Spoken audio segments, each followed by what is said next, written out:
Hi, glad to see you on my channel.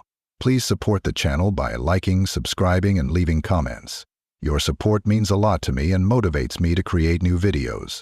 Enjoy watching. 5 years ago, I got a job at a large company. At 25, young and ambitious, I felt that the whole world was at my feet. The work was interesting, and the team was friendly, mostly female. Rebecca Hart, the head of finance, worked in our department. She was a stunning woman, always elegantly dressed, with impeccable styling and light makeup.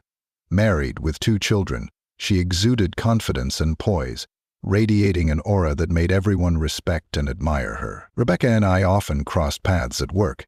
She assigned me tasks, meticulously reviewed my reports, and occasionally gave me feedback that was insightful and encouraging. She once stayed late one night to help me sort through a complex financial analysis, patiently explaining each step. Her professionalism was admirable, but there were also moments of warmth, a shared laugh over a spreadsheet error, or a brief conversation about weekend plans. These small interactions created a bond that felt natural and unique. At first, our interactions were strictly professional, but gradually our interactions became more informal. She would linger at my desk discussing some document, or I would bring her coffee when I noticed she looked tired. Casual touches, long stares.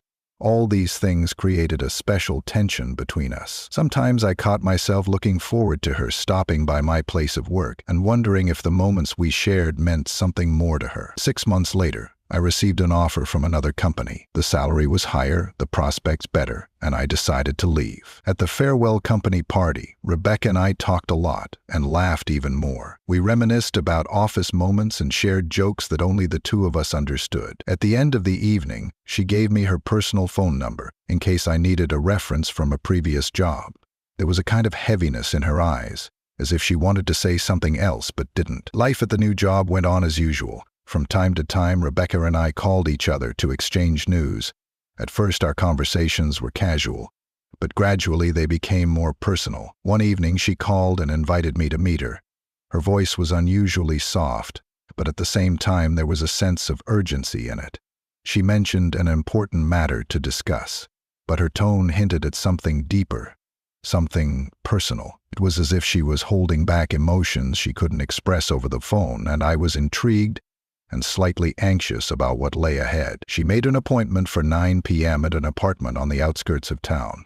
The address was unfamiliar. On the way, I felt slightly uneasy. To calm my nerves, I stopped at a bar and drank a beer for courage. Something told me that this meeting would be unusual, though I couldn't figure out why. Breakthrough success. Step number 1. When I rang the bell, the door opened immediately.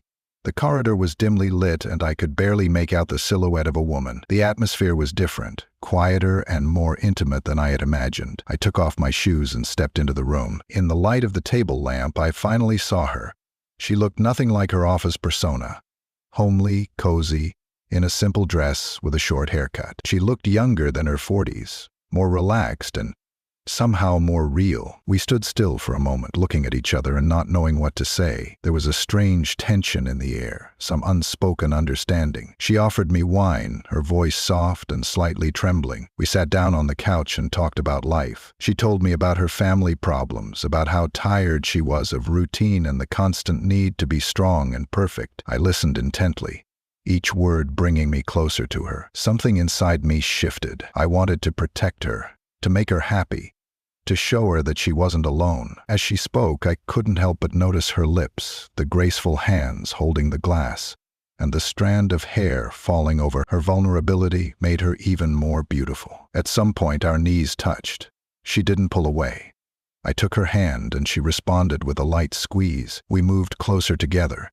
Her breathing quickened, and her eyes glistened in the dim light. I leaned in and did exactly what I wanted. She responded softly at first, then more boldly. Her arms went around my neck and mine slid around her waist. Right there on the couch, we did it. Her skin smelled of expensive perfume. Her hair tickled my face, and she pressed closer and closer to me. Every touch, every kiss seemed like a revelation. Later, we lay next to each other, exhausted and content. She smoked a cigarette, staring at the ceiling, and I ran my fingers through her hair. We were silent. There was no need for words. The city was bustling outside the window, but in this apartment it was just the 2 of us, in our own little world where time seemed to stop. I came home early in the morning, my head spinning, not from the beer, but from the memories of her touch, her scent, and the electricity of that night. I knew it was wrong. She had a family. This couldn't end well, but I couldn't stop thinking about it. Her presence stayed with me, haunting my thoughts and dreams. Even now, I remember that night vividly. She taught me that passion knows no age, no rules, no boundaries. It was a moment that changed me, a memory I carry with me always. Life moves on, but that night remains in my heart as a testament to the intensity of human connection and the unpredictability of desire.